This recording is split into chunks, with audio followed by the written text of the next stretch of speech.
We're going to bring on two past winners who are on this stage, well, the physical one, in 2018 and 2019. And Marissa True, our moderator for this session, is going to catch up with them. So Marissa?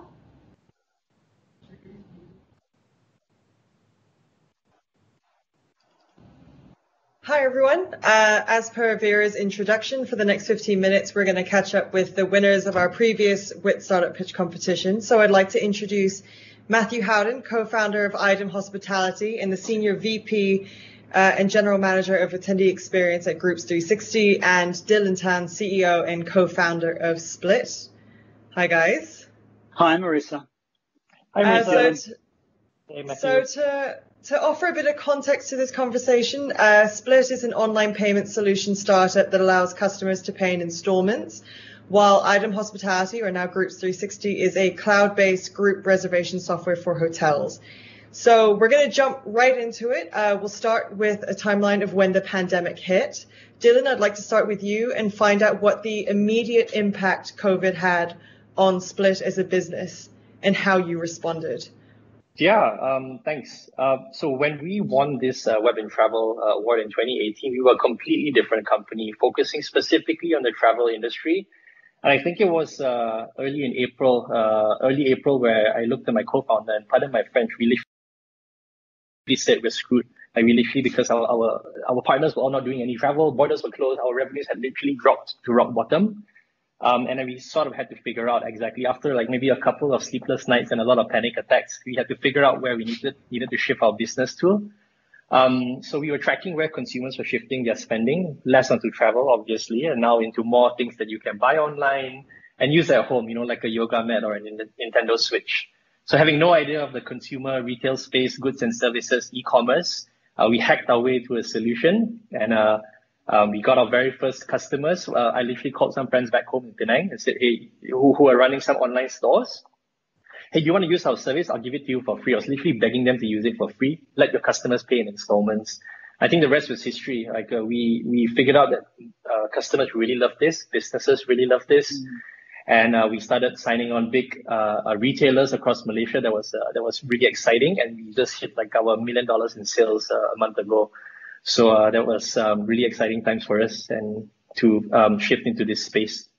So obviously business rushed in really fast, but just a quick question of how fast was it to actually make that pivot? How long did it take you? It took us about a week, literally hacking this in the, at home. I guess we're all working from home at the time. Hacking it 1 week, unplugging it all from airlines and travel agents and hotels and plugging it into e-commerce solutions that we had never used before. I guess it's a perfect example of a fight or flight scenario. But Matthew, similarly, when the pandemic began, like what did you see within the group booking and planning space, and then how did you respond accordingly? Yeah, interesting. So as IDEM Hospitality, we were booking technology for meetings and events. So we were kind of we were at the forefront of this pandemic. We saw reservations fall from our customers drastically in a matter of weeks. It went from 10,000 or more a month through to virtually zero overnight. So we went out, we talked to our customers, we went out and spoke to them and tried to come up with concepts and ideas. How can we help them generate money? And we started by creating staycation solutions. So to drive a little bit of interest for our hotel customers, a little bit of demand. We saw some good pickup. So large corporations were onboarding their private label staycation booking websites, and we saw some demand going through, and it started to pick up, and then it got worse. COVID got worse, and it just the bottom fell out of that as well. So again, just back to the customers, just talking to them, and working with one of our larger customers. They said they were looking for a solution to sell vouchers, and they wanted to drive demand today and be able to produce that later in the year. And I actually bought one for Banyan Tree, which was an unbelievable staycation myself. So I knew what the product was. So in our system today, we have an upsell, a proprietary upsell solution that allows us to sell packages to group guests. So we kind of pivoted with that or expanded on that solution to allow guests or individuals to buy a voucher for a product. And today I saw one of our hotels put up mumcations, which are pretty cool. And they're selling, and they're going great guns right now. They're selling products, they're selling services, staycations, F&B. It's great. It's fantastic. So we kicked on with these vouchers. Really good. So you mainly stuck to the core business, but then you expanded with a new product feature, right? Yeah. Yeah. So then beyond the pivots and then the new product launches, both of you have actually been busy with funding and acquisitions, which I think is a bit of a rare find in the current climate. So Dylan, tell us what you've been up to in the fundraising scene, because I know you've been quite busy. Oh, yeah. We closed the venture capital round at the end of last year for the travel industry, which was pretty much the worst time ever you could raise money in the travel industry.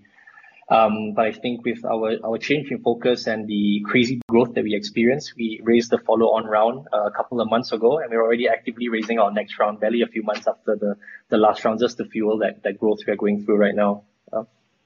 So what series are you in now? We are raising for our Series A, yes. Okay, so investors take note. And then, so Matthew, IDEM Hospitality was recently acquired. So first of all, congratulations. You're now Group 360. And I believe, if I'm not wrong, and someone please correct me if I am, you are our first WiT Startup alumni exit. So can you tell us how that deal came about? And also, how did COVID impact that deal? Yeah, sure.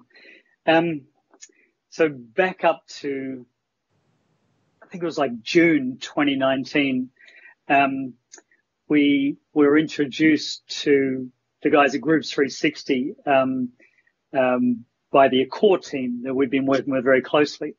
And they said, you guys need to meet up. And then we ended up meeting the Group 360 guys at High Tech in 2019 in Minneapolis.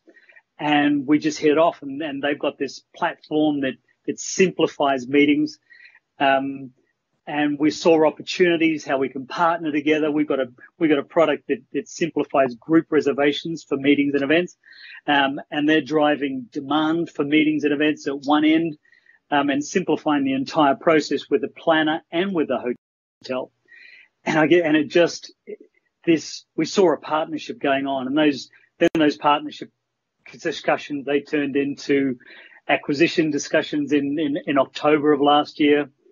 And then we were negotiating through that. It was meant to close in March, and then COVID. So,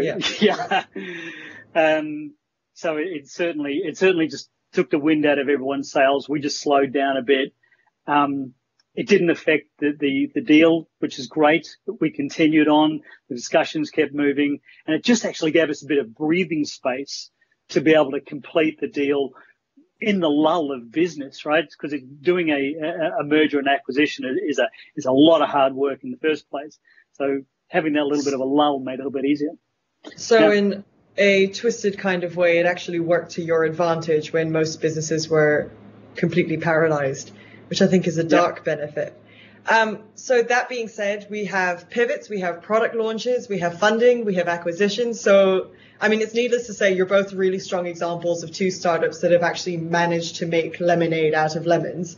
But if we filter back all the success aspects of it, did it all go smoothly? Like, I'd like to know if there were any mistakes that each of you are willing to share and like how you rectified them.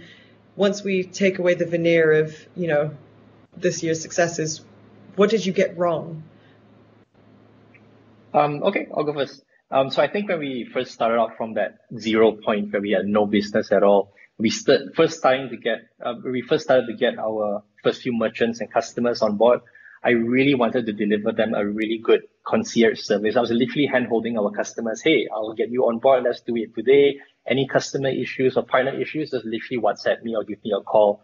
Obviously, that's not scalable. And I think I realized fairly soon after that, where we're starting to get about 100 businesses relying on us for their incremental revenue. We have thousands of customers coming to us every month. There's no way we could hold on to all those functions as the founders anymore. I think we realized then we had to delegate a lot of stuff. We hired a lot of smart people. Let's just give them the rest of the autonomy to just handle that. I think when you're a founder and you're building something from scratch, you want to hold all of those close to you. But I think I just had to learn how to let go. And Matthew, any lessons you'd like, any points of error you'd like to share? So frankly, everything has been pretty much gone well for us. I'm really happy to say. That's also fine. This time has just been great for us. We've been able to sit back, really plan, build out the solutions, compile our products, do the integration with the two products to really give us that opportunity to maximize the exit as we come out of COVID. So it's been really good for us so far. That's good. That's good to hear, man. Yeah, quite lucky. So then, for a lot of startups who are currently, in the midst of fundraising, for trying to figure out their pivot or just trying to keep themselves alive at this point in time, I'd like each of you to share one piece of advice that could help someone else along the way. Dylan, do you want to take over and start? Yeah, and I can totally empathize with a lot of you founders out there. If you're listening, I was in your exact position a few months ago. I'm not going to give you any business-specific advice because I don't know any of your businesses. What I will say that I think is often overlooked and stigmatized, especially in Southeast Asia, is to take care of your mental health, especially as a founder. It's okay to not feel okay sometimes, honestly, especially in this post-pandemic world. You feel a lot of stress, a lot of anxiety, uncertainty. And you find that it's affecting your work and personal life for long periods of time. Talk to someone. It could be a peer, it could be a fellow founder, a professional. I did all of those, especially at those really tough times. And I think it really helped. Just don't bottle it up. Because as a leader, you're leading a company. You need to be in your best state of mind and have the proper mental well-being. Because you're articulating and crafting that vision for your company. It's important to stay very healthy, not just physically, but also mentally. So I think that's one thing that I hope that everyone will be mindful of as you're working in this world right now. Yeah, and I don't think you have to be a startup founder. I think it applies to absolutely everybody. Everyone, Matthew, do you have anything you'd like to share? Spectacular advice. I took up meditation. Going through an M&A is a stressful time, so I took up meditation. Great advice. But for startups or companies, I guess, that are going through a difficult time now, I feel for you. One assumes you've already got your costs under control, is a key kind of metric right now. But it's critical you keep talking to your customers. Keep talking to your customers. Get feedback from what they're doing. Listen to them. Find out opportunities. Find out some of the challenges that they're going through now. And this is what helped us. Listen to their challenges. Where there is challenges, there are opportunities. So spend a lot of time really listening to your customers. It was probably one of my biggest pieces of advice, yeah. Right, so basically take care of your mental health and keep talking to your customers. Now, unfortunately, we've just run out of time, but thank you both so much for sharing your insights and your wisdom. Thanks, Marisa. Good luck going forward. Thank you very much. Bye, everyone. See you later. Bye, everyone.